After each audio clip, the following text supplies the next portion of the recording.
They dragged her in by her arms because she couldn't walk. Her knees hit the concrete floor, and she didn't even scream. She just made a sound, small, broken, the kind of sound a person makes when they've already used up all their fight, and there's nothing left but the truth of how helpless they are. Mateo Alvarez looked up from his desk, and for the first time in 11 years, he didn't immediately look away. Emily Carter had not planned to be here. That was the thing nobody in this room seemed to care about. She had been at the pharmacy. Tuesday evening. The kind of errand so ordinary it barely registered. Picking up her mother's blood pressure medication. The one that had to be refilled every 30 days or things went bad fast. She'd parked on Clement Street, walked half a block, and then a black SUV had pulled up beside her and two men had told her to get in. She'd said no. They hadn't asked again. Now she was on the floor of a room that smelled like leather and cold air and something metallic she didn't want to identify in her right ankle.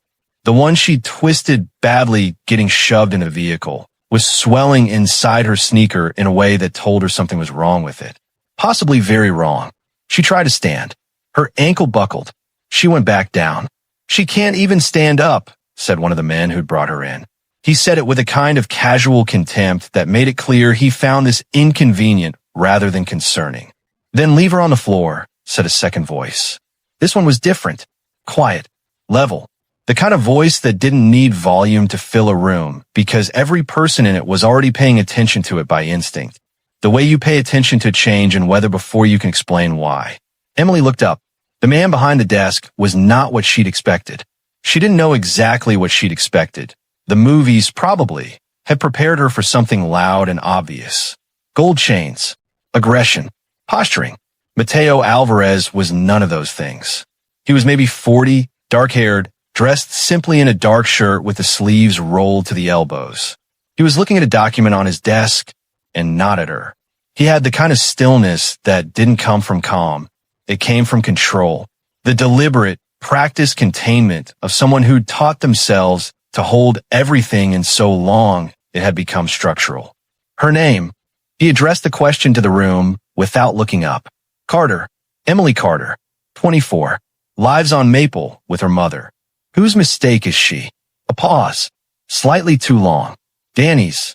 Something shifted in the room at that name. Emily felt it without understanding it. A collective tightening like everyone had inhaled at the same time and decided not to exhale.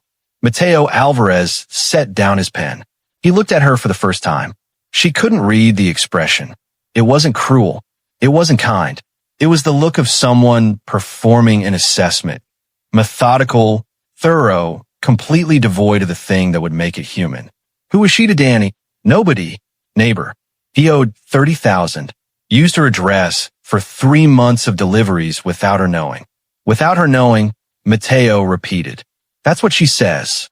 What does Danny say? Another pause. Danny's not available for comment. Emily didn't ask what that meant. She was fairly certain she already knew, and she had determined, in the 2 hours since she'd been taken, that the most important thing she could do was not ask questions that would require people in this room to decide whether she was a problem. She was trying very hard not to be a problem. Her ankle disagreed.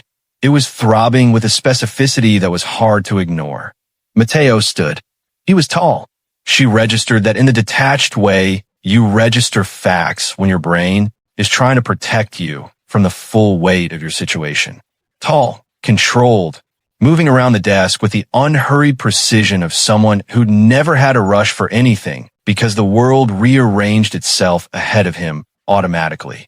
He crouched down in front of her.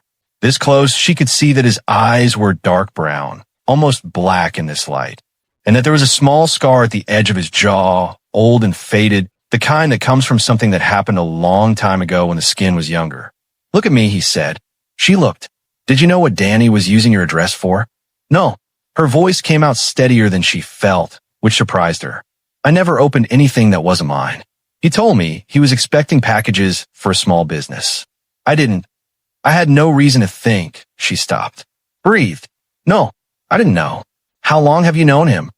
We grew up on the same street. Since we were kids. She swallowed. He's not. I mean, I know what he is now. I didn't know before. Or I didn't let myself know. Which maybe isn't different. But I didn't know about the packages. Mateo studied her face for a long moment. He was close enough that she could have reached out and touched him, which was the most surreal dimension of a situation that contained many surreal dimensions. Your ankle, he said. It's fine. It's not. She didn't argue. It wasn't. He straightened, turned back to the men who'd brought her in.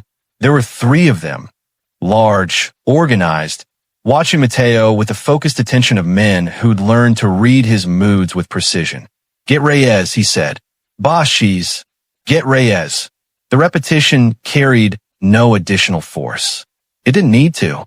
The first man left immediately. Sir. The second man stepped forward slightly. He had a square face, careful eyes, and the demeanor of someone whose job was to say the things that needed to be said. Protocol with Danny's people is clear. She was used as part of his operation, whether she wasn't part of his operation. Mateo returned to his desk. She was used by his operation without her knowledge or consent. Those are not the same thing. We don't know that for certain. I know it. He picked up his pen. I know it because she's been on that floor for 4 minutes with a damaged ankle, and she hasn't asked me for anything. She hasn't negotiated, offered information, or tried to make herself useful. People who are part of something always try to trade their way out. He glanced at Emily. Brief, factual. She's just scared. That's all she is. Emily stared at him. She didn't know what to do with what had just happened. It was possibly the most she had ever been accurately described by someone who didn't know her. And it had come from this man in this room, in these circumstances, delivered not as comfort, but as assessment. Reyes arrived 3 minutes later. He was younger than the others. Late 20s. He carried a medical kit with the matter-of-fact efficiency of someone who used it regularly and had long since stopped being surprised by the context in which he was called. Ankle, Mateo said without looking up. Reyes crouched beside Emily. Can I? He gestured at her foot. She nodded. He worked quickly. Efficient hands, surprisingly gentle. He unlaced her sneaker with care, and she bit down on the inside of her cheek as the pressure eased and the full weight of the injury made itself known. Grade 2 sprain, Reyes said. Maybe borderline 3. She needs to stay off it. He wrapped it with practice speed, applied a cold pack from the kit. At least 48 hours off her feet. She's staying, Mateo said. The room processed this. Emily processed this. Staying, she repeated. Mateo looked at her. His expression was the same as before, unreadable, precise. You're not free to leave tonight. That's not a punishment. That's logistics. He held her gaze. Danny's people don't know whether you're useful to them. If you walk out of here tonight, some of them will want to find out. I won't be responsible for what happens in that gap. He returned to his papers. You'll have a room. It will be locked. That's not about trust. It's about keeping the situation clean. My mother, Emily said, she needs her medication by 8 o'clock tonight. If she doesn't have it, what medication? She told him. The name, the dosage. He wrote it down, tore the paper off the pad, and handed it to the square-faced man. Get filled. Delivered to, he looked at Emily. 304 Maple, she said quietly. Apartment B. Her name is Carol Carter. She doesn't. Please don't scare her. She has a heart condition. Tell whoever delivers it that it's from the pharmacy, Mateo said to the man. Courier mix-up. Keep it simple. The man left. Emily sat on the floor of a room belonging to the man who was, by any reasonable measure, one of the most dangerous people in this city. Her ankle was wrapped. Her mother's medication was being arranged.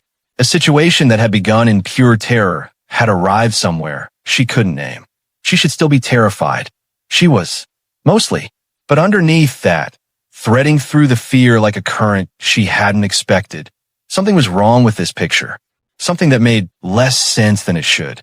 The man behind the desk looked up one more time. What's your last name? He asked. Carter. Emily Carter. He said it the way people say something they're deciding whether to remember. You're safe here tonight. That's not a comfortable thing to hear from me. I understand that. But it's true. She looked at him across the room. Why? She asked. He didn't answer. He went back to his documents. But across the room, in a way that she almost missed, the corner of his expression shifted. Not into warmth, not into anything she could easily name. Just moved, like something behind the glass had, for 1 second, decided to look back. Reyes helped her to the room they prepared. Small, clean, a single bed and a window with a view of a courtyard that was dark and quiet. The door locked from the outside. He left her a glass of water and 2 over-the-counter painkillers and told her to keep the ankle elevated. She lay in the dark. She thought about her mother getting the medication tonight, not knowing where it really came from. She thought about Danny and what it meant that he wasn't available for comment. She thought about Mateo Alvarez crouching on the floor in front of her and looking at her like she was something he was trying to solve. She didn't sleep for a long time. When she finally did, she dreamed about a voice saying you're safe here tonight in a room that smelled like leather and cold air, and woke up not knowing whether to believe it, but wanting to. That was the part that scared her most. What happens when morning comes and Emily realizes she's been kept, not as a prisoner, not as leverage, but for a reason Mateo hasn't told anyone yet. And what is it about her that made the most controlled man in the city lose that control just slightly for the first time in over a decade? Part 2 drops next. Subscribe so you don't miss it. Drop your city in the comments. I want to see where Emily's story is finding you.